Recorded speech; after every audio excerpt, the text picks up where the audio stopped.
Hello everyone and welcome back to the physical educator. आज हम करेंगे क्लास 11th का चैप्टर 4 जिसका नाम है physical education and sports for CWSN।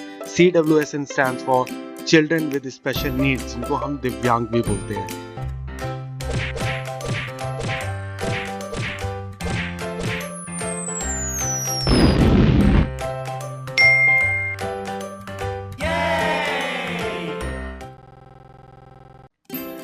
इस वीडियो के अंदर इस चैप्टर के अंदर जो चीज़ें कवर होती है, जो टॉपिक्स आते हैं, वो है AIIMS and objective of adaptive physical education. Second है इसके अंदर ऑर्गेनाइजेशन प्रमोटिंग एडेप्टिव स्पोर्ट्स, जैसे कि स्पेशल ओलंपिक्स भारत, यानी स्पेशल ओलंपिक भारत के अंदर जो एडेप्टिव स्पोर्ट्स डाले गए हैं। ठीक है। नेक्स्ट आता है पैरालंपिक्स एंड डेफ ओलंपिक्स। ठीक है।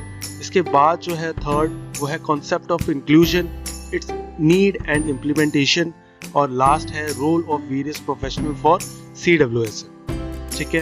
तो ये सारे टॉपिक्स जो है वो है इस चैप्टर के अंदर, लेकिन हम इस वीडियो के अंदर कवर करेंगे केवल इसका फर्स्ट पार्ट जो कि है AIIMS and objective of physical education, और साथ ही साथ इसका सेकंड पार्ट जो कि है ऑर्गेनाइजेशन प्रमोटिंग एडेप्टिव स्पोर्ट्स। तो इस वीडियो के अंदर केवल इतना कवर होगा, बाकी की जो टॉपिक्स है वो होंगे नेक्स्ट वीडियो के अंदर। तो बढ़ते हैं वीडियो की तरफ। सबसे पहले हम बात करते हैं AIIMS and object adaptive physical education की। तो सबसे पहले तो जानते हैं हम एडेप्टिव फिजिकल एजुकेशन होता क्या है। तो अगर मैं बात करूं एडेप्टिव फिजिकल एजुकेशन की, the education which has been adapted और changed so that it may be appropriate for the differently abled person as it is for a person without disabilities.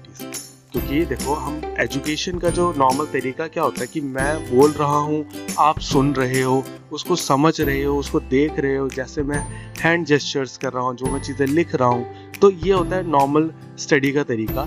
लेकिन जब हम बात करते हैं एडेप्टिव एजुकेशन की, तो मुझे उन लोगों का भी ध्यान रखना है, उन बच्चों का भी ध्यान रखना है जिनके पास कई सारी एबिलिटीज़ नहीं है, जो नॉर्मल सेंसेस हैं वो भी वर्क नहीं कर रहे। तो उनके लिए मैं कैसे एक एप्रोप्रिएट इन्वायरमेंट क्रिएट करूं कि सबके लिए वो अंडरस्टैंडेबल हो जाए। ठीक है। जो डिसेबिलिटीज के साथ है उनके लिए भी, जो नहीं है उनके लिए भी। तो ये है meaning of adaptive physical education. ठीक है। आगे बढ़ते हैं और देखते हैं AIIMS of adaptive physical education. क्या उद्देश्य है, क्या रीजंस है एडेप्टिव फिजिकल एजुकेशन के कि इसको क्यों लाना चाहिए। तो सबसे पहले to help the differently abled to achieve. ठीक है। हमारा जो डिफरेंटली एबल्ड जो सोसाइटी है ना, वो बहुत ज़्यादा अलग रह जाता है नॉर्मल बच्चों के साथ, क्योंकि वो कभी भी मैच अप नहीं कर सकते। ठीक है। तो उनको भी कुछ अचीव करवाओ ताकि वो भी इक्वली पार्टिसिपेट करें चीज़ों के अंदर। ठीक है। तो उनको हेल्प करना, क्या हेल्प करेंगे, टू अचीव फिजिकल ग्रोथ, उनकी फिजिकल ग्रोथ हो जाए, उनकी मेंटल ग्रोथ हो जाए कि वो और ज़्यादा कोऑर्डिनेटिवली वर्क कर पाए, उनकी सोशल और इमोशनल ग्रोथ भी होनी चाहिए। ठीक है। ये सारी जब ग्रोथ होगी तब ही वो अपने पूरे पोटेंशियल पे काम कर पाएंगे, वर्क करेंगे और अपने एफर्ट्स को डाल पाएंगे। ठीक है। आगे आता है to provide special plan program of regular physical education and recreational activities to increase their potentials. यानी हमें टाइम टू टाइम प्लान करने चाहिए प्रोग्राम्स को और फिजिकल एजुकेशन के, और उनको रिक्रिएशनल एक्टिविटीज़ के अंदर डालना चाहिए ताकि उनका पोटेंशियल जो हो वो इंक्रीज हो पाए। रिक्रिएशनल एक्टिविटीज़ यानी कुछ ना कुछ अलग तरीके से उनसे काम करवाओ, कोई नई एक्टिविटीज़ के अंदर डालो जिसके अंदर वो इन्वॉल्व होए और खुद को भी अच्छा समझ पाए। ठीक है। नेक्स्ट आता है to promote equal opportunities to participate in physical education.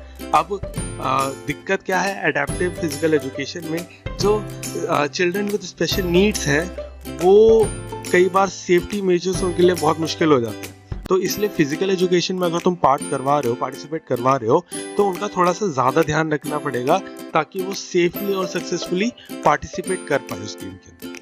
ठीक है। आगे आता है objective of adaptive physical education. क्या ऑब्जेक्टिव्स है एडेप्टिव फिजिकल एजुकेशन? सबसे पहला कि जो भी CWSN वाले बच्चे हैं उनकी मोटर स्किल्स को इम्प्रूव करना। एक बात सोचो कि क्या होता है जिसकी वजह से ये CWSN क्रिएट हो जाता है कि वो मेंटली इतना ज़्यादा वीक हो जाते हैं। मेनली क्या होता है कि हमारा नर्वस सिस्टम जो होता है वो उतना कोऑर्डिनेटिवली वर्क नहीं कर पा रहा हमारे मस्कुलर सिस्टम्स के साथ, ठीक है, जिसकी वजह से वो प्रॉपर्ली फंक्शनल बॉडी नहीं है उनकी, उनको छोटे छोटे एक्शंस करने में बहुत टाइम लग रहा है, कई बार हाथ उनके वॉबल कर रहे हैं, ठीक है। तो ये सारी जब दिक्कतें होती है तो उनको दूर करने के लिए क्या है, उनकी मोटर स्किल्स को डेवलप किया जाता है। तो जितनी अच्छी मोटर स्किल्स होगी उतना प्रिसाइज वो मूवमेंट कर पाएंगे, उतना अच्छा वो काम कर पाएंगे, ठीक है। तो एडेप्टिव फिजिकल एजुकेशन का मेन मोटिव क्या है, उनकी डेवलप करवाना मोटर स्किल्स। सेकेंड आता है to enhance self esteem and self image. Mainly इन लोगों के अंदर, इन बच्चों के अंदर क्या दिक्कतें आ जाती है, वो अपने आप को सोसाइटी से शुरू से ही अलग मानने लग जाते हैं और उनका कॉन्फिडेंस इतना लो हो जाता है कि वो नॉर्मल चीज़ों के अंदर पार्टिसिपेट करना भी छोड़ देते हैं, वो अपनी सेल्फ इमेज ही ऐसी बनाते हैं। तो उनको उन सेल्फ इमेज से जो उन्होंने सोच ली है उनसे हटा के उनको बराबर के दर्जे पे लाना, ये काम है एडेप्टिव फिजिकल एजुकेशन। नेक्स्ट आता है ensure participation of children in physical education program, ठीक है। एडेप्टिव फिजिकल एजुकेशन क्या करवाएगा, वो पार्टिसिपेट करवाएगा स्टूडेंट को फिजिकल एजुकेशन प्रोग्राम्स के अंदर। जनरली जो ऐसे बच्चे होते हैं वो नहीं पार्टिसिपेट कर पाते इजीली, क्योंकि वो उतना अच्छा तरीके से compete नहीं कर पाएंगे बाकी बच्चों के साथ और वो हो सकते हैं डिमोरलाइज भी हो इन चीज़ों में, ठीक है। तो अलग से उनको पार्टिसिपेशन करवाना, तो ये काम है एडेप्टिव फिजिकल एजुकेशन। नेक्स्ट आता है improve physical fitness. Physical education का मेन मोटिव हमेशा फिजिकल फिटनेस ही रहा है, चाहे वो एडेप्टिव फिजिकल एजुकेशन हो या नॉर्मल फिजिकल एजुकेशन। तो ओवरऑल उन बच्चों का भी फिजिकली फिट करना उनका ये काम है हमारे adaptive physical education. Motivate student to protect themselves, उनको खुद को भी मोटिवेट किया जाए ताकि वो खुद को प्रोटेक्ट करना सीख पाए, ठीक है, कि दूसरी सोसाइटी से, क्योंकि हर टाइम हर कोई साथ में नहीं होगा ना जो दूसरों को समझाएगा, लोगों को खुद भी समझना चाहिए, ठीक है। अगर नहीं समझते तो उन बच्चों को समझ में आना चाहिए कि उनको खुद को कैसे प्रोटेक्ट करना, ठीक है, उनको खुद की प्रोटेक्शन कितनी जरूरी है और वो कैसे इसको प्रोटेक्ट करेंगे। नेक्स्ट आता है प्रमोट स्पोर्ट्समैनशिप क्वालिटीज, ठीक है। स्पोर्ट्समैनशिप क्वालिटीज जो होगी वो बहुत ज़्यादा उनके अंदर होनी चाहिए, तभी वो उतना ज़्यादा पार्टिसिपेट करने के लिए उत्सुक रहेंगे, बहुत ज़्यादा खुद के लिए भी एफर्ट्स डालेंगे, ठीक है। और लास्ट आता है improve social adjustments. Social adjustment जो होता है उनके लिए बहुत मुश्किल है, क्योंकि उनका अंडरस्टैंडेबिलिटी बहुत ज़्यादा लो हो जाता है, उनके मेंटल कैपेबिलिटीज इतनी नहीं है, तो उनका सोसाइटी के साथ एडजस्टमेंट जो होता है वो बहुत मुश्किल हो जाता है, जो उनको बहुत प्रॉब्लम करता है काफ़ी चीज़ों के अंदर। तो उनको कैसे वो सोशली एडजस्ट होंगे, ये काम है हमारे एडेप्टिव फिजिकल एजुकेशन का, कि उनके अंदर ये सारी क्वालिटीज़ को डेवलप करो ताकि वो सोशल एडजस्टमेंट्स के थ्रू भी सोशल एडजस्टमेंट भी कर पाए, ठीक है। अब आता है आगे Olympics, para Olympics and special Olympics के बारे में। तो सबसे पहले है special Olympics Bharat. It is an officially recognized program for special Olympics international which operates in India, ठीक है। तो ये एक स्पेशल प्रोग्राम था जो कि ऑपरेट किया जाता है इंडिया के अंदर। It was founded in 1987 as special Olympics in India.